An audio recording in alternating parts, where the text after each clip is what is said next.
Well, folks, here we are at day 24, and I can't help it. We've got a twofer. I've got to give you two verses. It just doesn't make sense not to add them together. The gem for today is 24:3 because that's where we have our key word, the word that is the base for this entire series, which is the word chacham or chokhmah from the three-letter root that gives us wisdom or wise. And I really hope that you're going to do a little study and to get that information really in you so you understand both what the definition of wisdom is and also the application, how we're to live it in our lives. But we're at 24:3. And anytime Solomon does this, and he does it throughout really Proverbs, he's painting a beautiful picture. And the picture he's using here is for the building of a home. And that home really is the building of our life. But let me go ahead and read it, 24:3 from the NASB.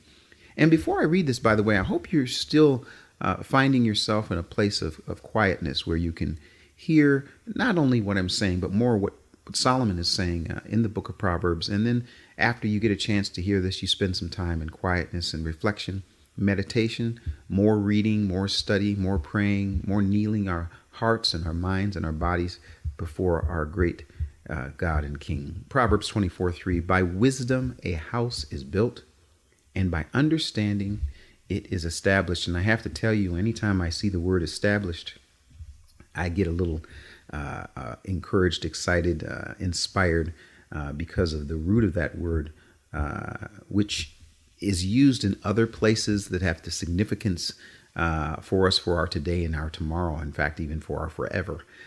But it says, by wisdom a house is built, and by understanding it is established. There we've got our first word again, chokhmah or chacham, and then we also have our word, which is beit yud nun, which is the root.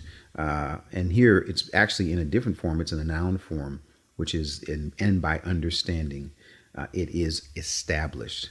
The reason I say that we cannot stop there, we got to go to the next verse, is because now Solomon, since he has now established the fact that lev shomea, a hearing heart, the response from Yehovah is, I'm going to give you lev chacham v'navon. I'm going to give you a heart of wisdom and understanding.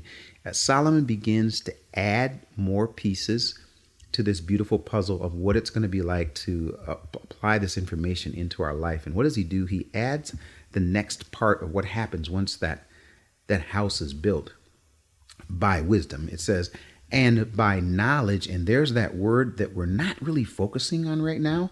But I would love for somebody to do a little series or maybe do a little digging and share some information with us on how many times we might see wisdom and knowledge connected, or understanding and knowledge.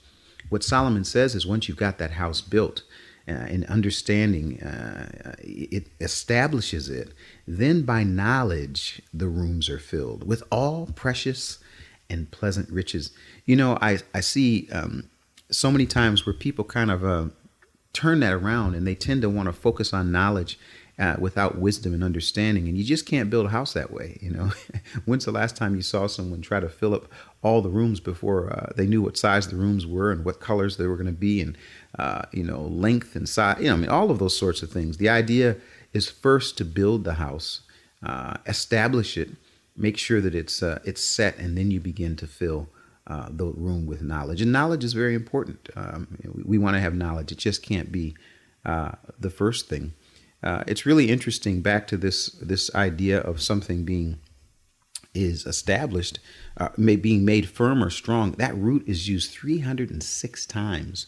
And it's really something for me, because I think of one of the things that Solomon must have been thinking even as he wrote this, because David was given a promise that his throne would be established forever. In 2 Samuel 7:16, the word comes from Yehovah. It says, your house and your kingdom shall endure before me forever, ad olam, and your throne shall be nachon. That's the word nachon, which means to be established. That is the same root word as we have in 24:3. But it's like I say, it's in a different form. It's in a verbal form. But the meaning is that this is something that we really are going to be able to put a stake down in and really lean into when we have that wisdom and when we have that understanding. So 2 Samuel 7:16, house, a throne being established forever. You know that there's a messianic promise there that from the seed of David, that throne will be established forever. And certainly Solomon, which came from the loins of David, started that process. We wish he could have continued in that path. Unfortunately, he did not take the very advice that he gave us about wisdom and understanding. But that does not take away from the fact that what he's saying is true. It's good, and we can be used for us in our daily lives. So that is our gem from Proverbs 24. Again, it's Proverbs 24, verse 3. By wisdom, a house is built. Think of that as your life. Are you building your life with wisdom? And by understanding, it is established. May it be for you. Remember, my friends, keep digging. This is Proverb Pearls, and I am your friend and host, Keith Johnson.